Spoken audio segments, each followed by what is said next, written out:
2023 was a fantastic year. Not only did I see 434 species of birds, breaking my previous record set last year by over 100 species, but I also started this YouTube channel, and you guys have been great. Liking, subscribing, and commenting on these videos. I really appreciate it, and I couldn't do it without you. And in this video, I'm going to go through 5 of my favorite videos from the previous year, starting with the very first video I made on this channel. 5 tips to instantly become a better birder. As a beginner birder, what do more experienced birders know that you don't? I've come up with 5 tips that can help you improve. I use these tips every time I'm birding. Stay tuned till the end and I'll give you a bonus tip.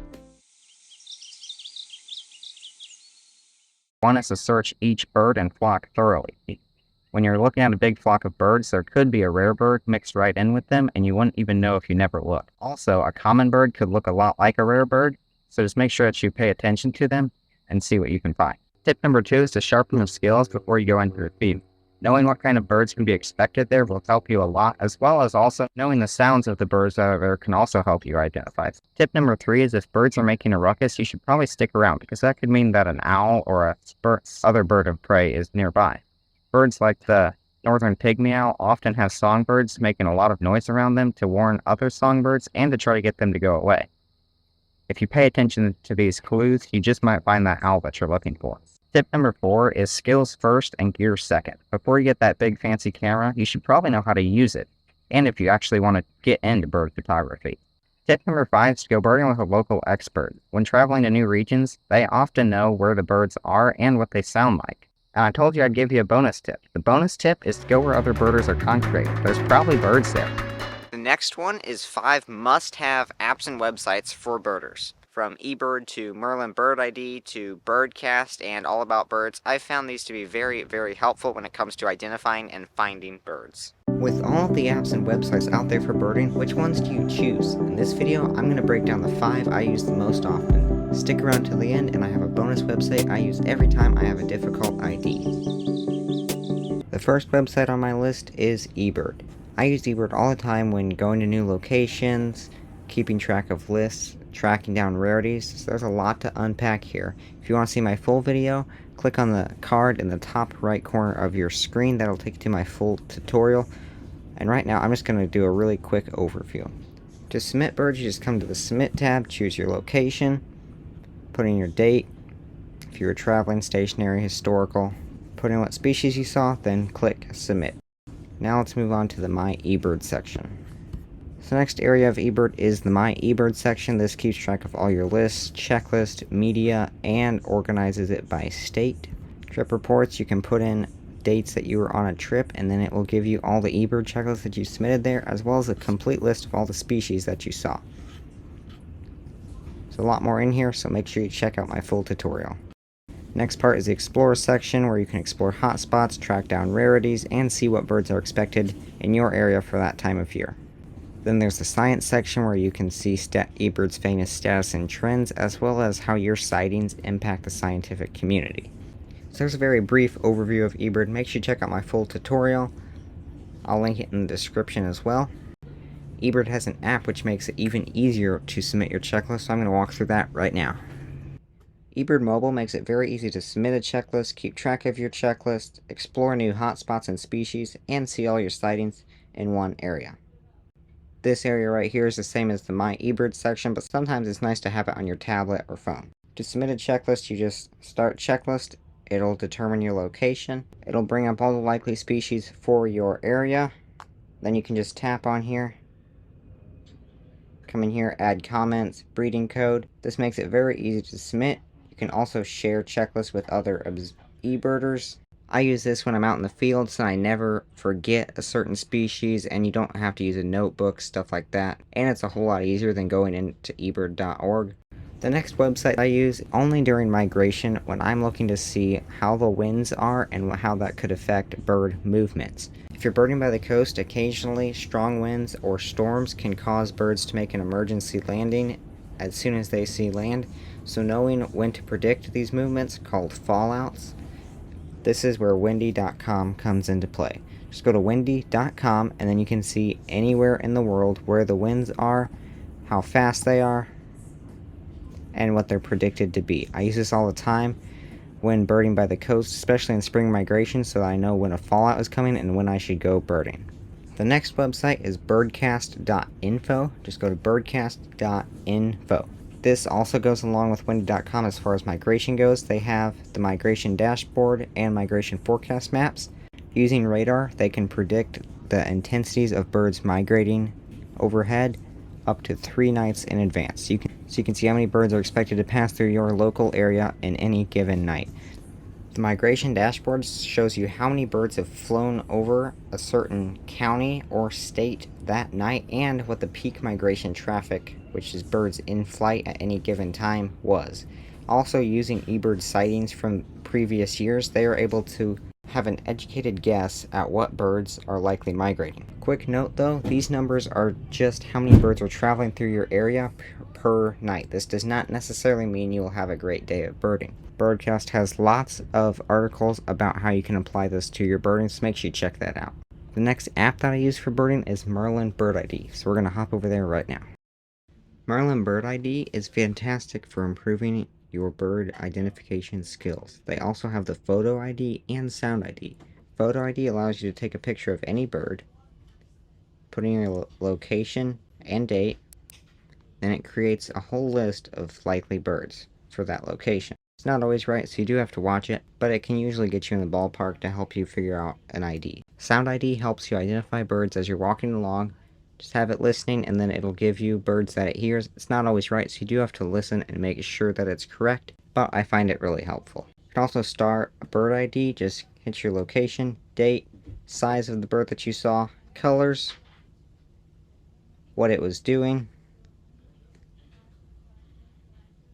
and then it's going to create a list of all the likely birds. This can be helpful if you didn't get a picture and you're not quite familiar with the area. This can be helpful if you are a beginner birder or new to the area, so I highly recommend trying this out. The Explore Birds feature allows you to put in a location anywhere in the world, as well as the date. You can sort by most likely, family most likely, or alphabetic. Then you can also hide birds on your life list.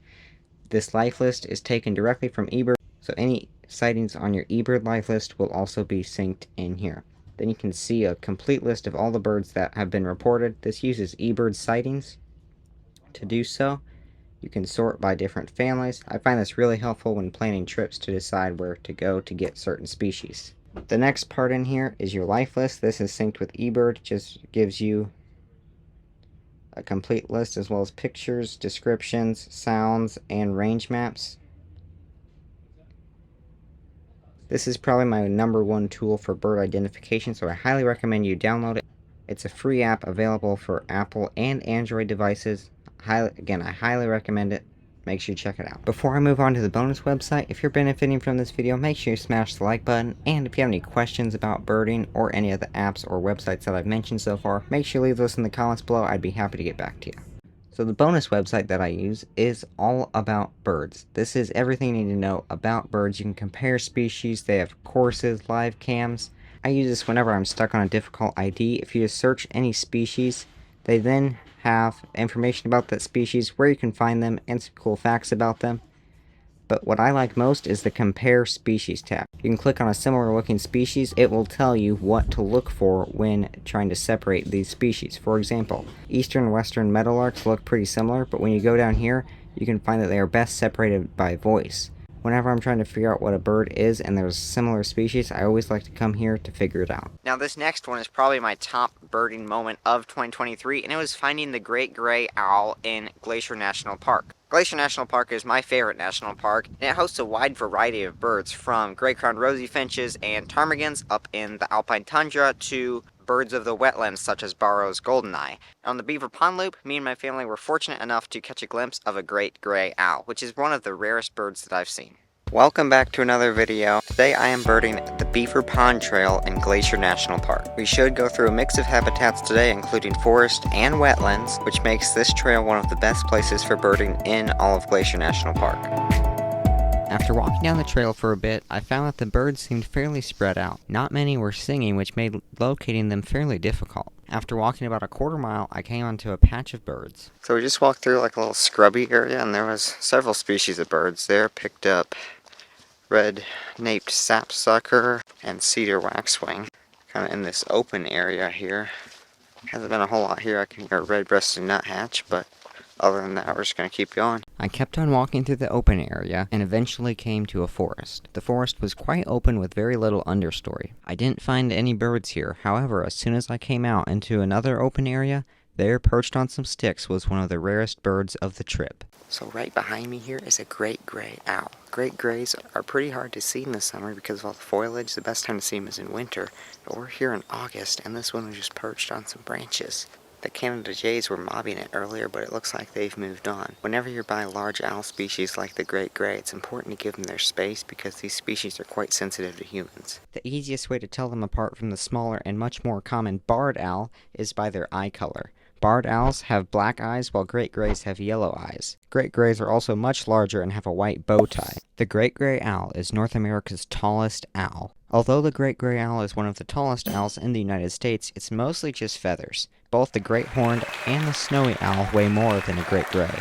Up north, when rodent populations go down, great grays come south in search of more food. The easiest time to see a great gray is in the winter when the snow covers the ground and makes them stick out more. We're going to keep on going down the trail and see what else we can find. As I walked on, a few more species were calling, including western wood pewee and red-breasted nuthatch. I also caught a glimpse of what I thought is a possible Bullock's oriole. These western orioles aren't very common in Glacier, but the glimpse I got of this bird suggested one. Unfortunately, I was never able to get a second look at it. So I'm currently in this open area. There's actually quite a few birds here. I had Vesper sparrow and a lot of robins and western wood pewees calling. So right here behind me are two different kinds of chickadees. We have the black-capped and then the mountain chickadee. The way to tell them apart is black-caps have a fully black cap, and then the mountain chickadee has a white stripe down the middle of its head. There's also some vocal differences. After the chickadees, I came close to the pond. The pond was incredible with the mountains in the background and the calm, glassy water. There was a lot of birds calling, so I started to pick through them. So there's quite a bit of birds here at the pond. So far I've found 3 different species of waterfowl, a female bufflehead, 2 mallards, and then some kind of goldeneye. It's either a Barrow's goldeneye or a common goldeneye. I'm still trying to figure that out. I've only found females and juveniles, so that makes it a lot harder to identify them. There's been a lot of birds calling around the pond. I've had red-winged blackbirds, song sparrow, cedar waxwing, red-breasted nuthatch, and a few more. I haven't found any moose, so it doesn't look like there's any at this pond.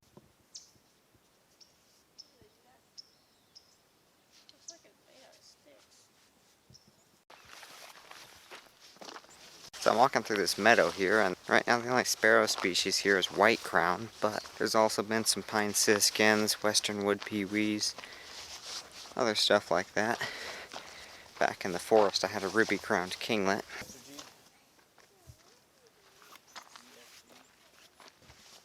The trail was a mix of meadows, forests, and views of St. Mary Lake.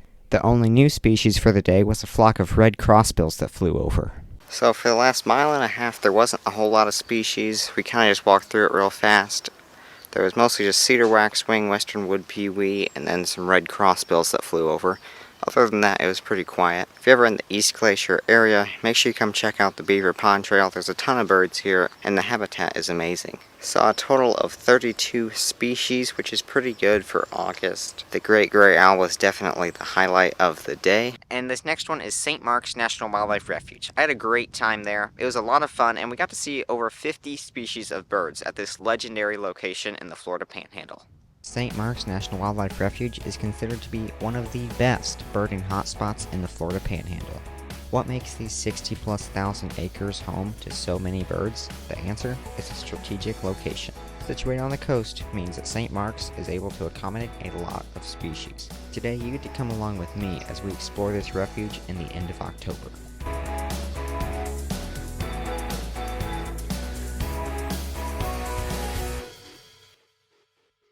The first stop of the day is a place known as Twin Bridges, right past the Visitor Center. This has historically been a great spot for warblers and other neotropical migrants passing through because of the deciduous forest here. I got yellow-rumped warbler and common yellowthroat here as far as the warbler species go, and then I also picked up eastern phoebe. Total of 10 species so far. Got downy woodpecker and red-shouldered hawk as well.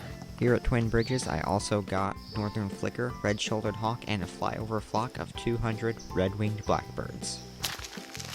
This is the second stop of the day, and there was a lot of birds here. Had great egret, a bald eagle fly over, and some swamp sparrows behind me. So I'm just going to start picking through all the birds and see what I can identify.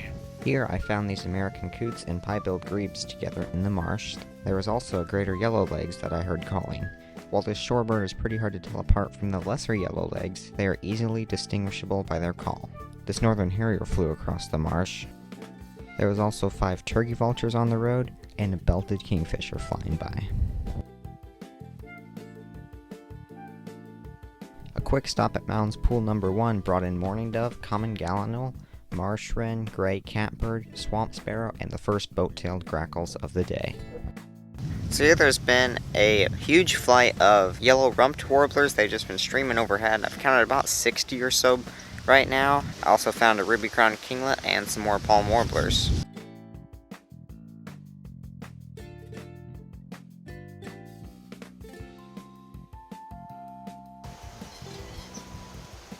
The quick walk to Headquarters Pond proved to be worth it, as I picked up Carolina wren, house wren, tree swallow, a lot of swamp sparrows, and I heard a Wilson's warbler.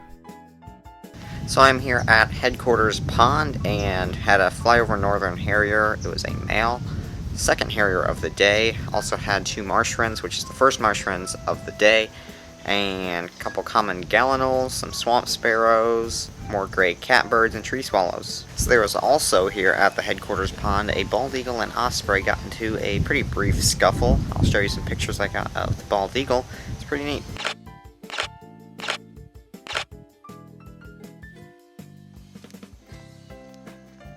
So I'm finishing up here at Headquarters Pond, and we're going to head to Lighthouse Pool next. So I added a couple more birds to the list here. I think we're around 40 species for the day, which is pretty great. Yeah, so let's head to Lighthouse Pool.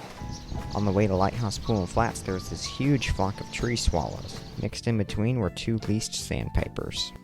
At Lighthouse Pool and Flats, I was able to get a lot of coastal specialties, such as willet, sanderling, a flyby forster's tern, a nice flock of black skimmers, and 2 black-bellied plovers. Flying out on the ocean were some double-crested cormorants and brown pelicans. Over here, there's a large flock of white ibis. Mixed in were some great egrets, snowy egrets, and a great blue heron. Right by the parking lot, I found a palm warbler. During the summer, they head up north and nest in the northern forest of the US and Canada. But in the winter, you can often find these cute little birds all over the state of Florida. I spent quite a bit of time scoping here. Pretty common throughout the refuge were eastern phoebes, as I heard one at every single stop. And Lighthouse Pool was a tricolored heron. So that's it for St. Marks National Wildlife Refuge. We got a total of 50 species, which is pretty good. Shorebirds and waterfowl will be arriving in about a month, so I didn't get very many waterfowl species or shorebirds, but that's okay. We still had a great day. Now this next video is 27 birding slang terms you should know. I had a lot of fun researching this video and just finding out how much slang terms birders use, from leasty to gashawk to lifer and many more. Number 1 is lifer. This is when a birder sees a bird for the very first time in their life, hence the name lifer. Another way to say it is when a birder adds a new bird to their life list, which is just a list of all the birds they have seen over their lifetime. Adding a lifer to your life list is incredibly exciting and always a fun and special treat for birders. Number 2 is leasty, and this refers exclusively to the least sandpiper. So if a birder were to say, I saw 5 leasties today, that simply means that they saw 5 least sandpipers. I think one of the reasons the least sandpiper has this nickname is because it's one of the most widespread sandpipers across all of North America. If you want to refer to smaller sandpipers in general, you would use the term peep, which is number 3. Peeps refer to all small sandpipers, such as least sandpiper, semi-palmated sandpiper, western sandpiper, and many more. Peeps are notorious for being very, very hard to separate from each other, especially in the non-breeding season. In the breeding season, a lot of them have different plumages, so it's a lot easier to separate them. But in the winter, they all look gray and kind of similar. Number 4 is twitching, and this is when a birder or birdwatcher goes to follow up on a rare bird report. For example, let's say that there is a long-tailed duck reported in Texas. This Arctic duck is usually found on the east or west coast, or very far north in the Arctic tundra, of course. But if it were seen in Texas and someone were to go follow up on that report, that would be called twitching. Number 5 is gas hawk, and you'll often hear this if you're doing a hawk count or with other experienced raptor watchers. This actually refers to a helicopter, but hawk counters always get a little laugh out of saying that they saw 5 gas hawks today. And no, eBird does not count this as an accepted species. Number 6 is tick. If you use eBird a lot, you might have already heard this term before. Imagine this. You have 40 species seen in this county and 50 species in this county. They're all in the same state, however, so if you were to add those together, you would have 90 ticks for that state. The more birds you see in different counties in that state means more ticks. So while your state list could be at 200, your tick list could be much higher based on how many counties are in that state and how many birds you've seen inside those counties. For number 7, we've got another eBird term, and that is spa. If you use eBird quite a bit, you might have already seen this. An example would be thrush spa, and what that means is if you went out birding and you saw a thrush species, but you're not sure if it's a gray-cheeked or like a hermit thrush, something like that, then you could put one thrush spa down, and then the team at eBird knows that you saw one bird that was in the thrush family but weren't able to identify it versus just leaving it off your checklist altogether. This is a great way to add more data to your checklist and then ends up helping the science side of eBird as well. For number 8, we've got an abbreviation, and that is HO, and it stands for herd only. So if you've looked at a lot of eBird checklists, a lot of people will put HO in there, and it's really just a shorter way of saying herd only. I use this a lot as it's really easy to type in. Just do capital H, capital O, then that lets the eBird reviewer that you only heard that bird and you did not actually get to see it. It's a lot shorter than typing out herd only on every single bird that you only heard. For number 9, we've got 2 abbreviations, and that is FOS and FOY. FOS stands for first of season, while FOY stands for first of year. So a lot of birders keep year lists, which keep track of how many birds they've seen in that year. For example, my year list right now is at 331, while my life list is up at 482. So to clear up any confusion about what counts as FOS or what counts as FOY, imagine this. In late April, as warblers are heading north from South America, you see a blue-winged warbler. And then, later in fall migration, as they're migrating down south, you see it again. The blue-winged warbler in spring would be your FOY, since that's the first time you saw it for the year, and then the one in fall would be FOS, since it's the first of the fall season. While the one in spring would actually be an FOS as well, a lot of birders count that as the FOY, and then the one in fall would be the FOS, since it is the first of the fall season. For number 10, we've got dip. Now this is when a birder goes twitching, and they look for a rarity, but they don't actually see it. You could say they dipped on that rarity. I've had plenty of dips myself, it's just part of birding, but the great thing is there's always more birds to find. Number 11 is Armchair Lifer, and this is when a bird species is split apart into 2 separate species. A pretty recent example of this would be with the eastern meadowlark split. We had the eastern meadowlarks in the east, and then there was another population southwest, which those have now been split into the Chihuahuan meadowlark. Previously they were thought to just be a subspecies of the eastern meadowlark, but then they have been split apart, forming 2 new species. So if you were to see the eastern meadowlark in the east and the Chihuahuan meadowlark in the southwest, you now have 2 separate lifers. And the reason they're called armchair lifers is because you saw it in the past and then it was split apart, which now gives you another lifer and you didn't have to do any extra work. For number 12, we have big day and big year. I've kind of lumped these 2 together because they're kind of the same thing, just different time periods. So for a big year, a birder is trying to see as many birds as they can in a selected area for 1 calendar year. For a big day, however, birders are trying to see as many bird species as they can in 1 24-hour day. If you haven't done a big day yet, I highly recommend it. It is a lot of fun just to see how many bird species you can see in 1 day. One thing to keep in mind is you want to be at a place where there are a lot of birds. Texas is a great state to do that, as you are able to see a lot of birds in just a 24-hour time period. There's a lot of planning that goes into both big day and big year, although it is certainly exciting to see how many birds you can see in that selected time period. For big years, you don't have to go all over the ABA area and fly all across the country. You could just do a big year in your local county or state if you wanted to. For number 13, we have patch, and this refers to just a local birding hotspot area that you like. So like you might have 3 different hotspots in your patch plus your backyard or something like that. Birders love to keep patch lists as well, and it's a lot of fun to see how many birds you can see in your local area. For 14, we have anting, and this is a pretty strange behavior from birds like northern flicker and other birds. What they do is they go to an ant mound and pick off ants and then rub them on their feathers. What scientists think this does is it helps ward off parasites because of some chemicals the ants have on them. I've seen a northern flicker do this before and it was pretty exciting to watch. For number 15, we have mega, and this refers to a very, very rare bird. There are many different levels of mega, from the state level mega to the county level mega to the countrywide mega. There's no hard line for a bird to be considered mega. Typically, though, there are less than 10 records of it for the country and less than 5 for the state. For a county level mega, it's often the very first time it's been seen in that county. If you're in the ABA area, you will most often use the term mega for a bird that is either code 4 or code 5. Number 16 is Warbler Neck, and you can often get this when you're craning your head up in the trees looking for warblers during spring and fall migration. So if you're ever out birding and you're looking at warblers way up in the trees and your neck gets stiff, you can call that Warbler Neck. Number 17 is Kettle, and this is when a group of raptors form large groups as they're migrating north or south. Broad-winged hawks are famous for their giant kettles of sometimes up to thousands of birds as they migrate. Kettles often have one species where there's a lot of them, and then often there are other species of raptors mixed in. So if you ever see a kettle, make sure you search it thoroughly to look for any other hawks that might be inside of it. Number 18 is fallout.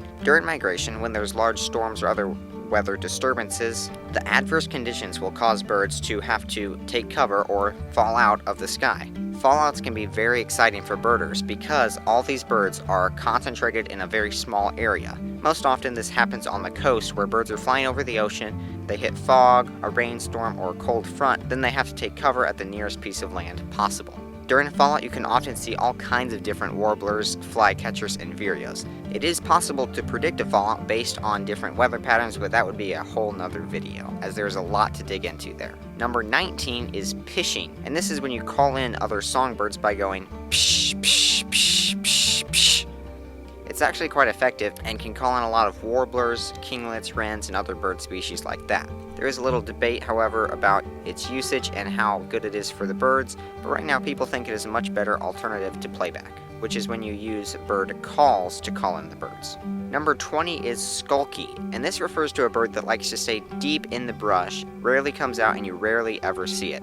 A good example of this would be the Swainson's warbler. They're typically found deep in the understory, and the best time to find them is when they're singing. A lot of warblers and sparrows are considered skulky birds. Number 21 is Vagrant, and this refers to a bird that is way outside of its normal range. An example would be the large-billed terns that have been popping up in Florida this year, or the American flamingos that have been showing up all over the United States. These birds are often very rare, and a lot of birders travel all over the country on some epic birding adventures to find these guys.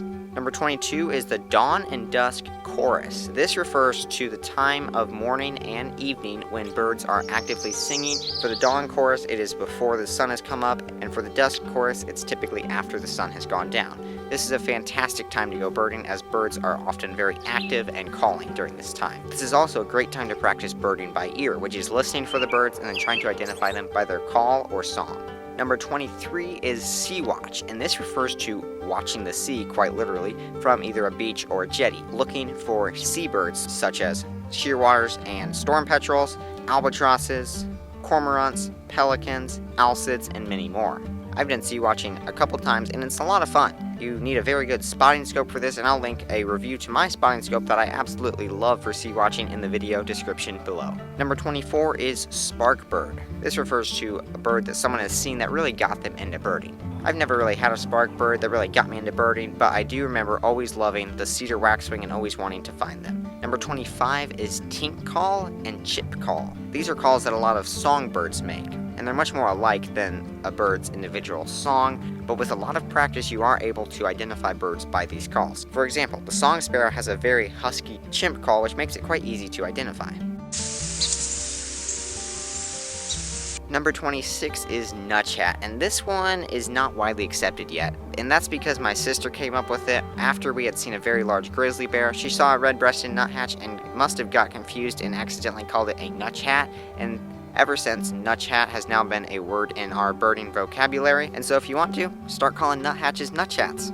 For number 27, we have Rarity, and this can refer to any bird that is considered rare for its region. I've seen quite a few rarities during my time birding, and it is a lot of fun to find a rare bird. That's my 5 favorite videos from this year, and if you want to see a compilation of bird ID videos, click the video right here on your screen, and I'll see you in 2024.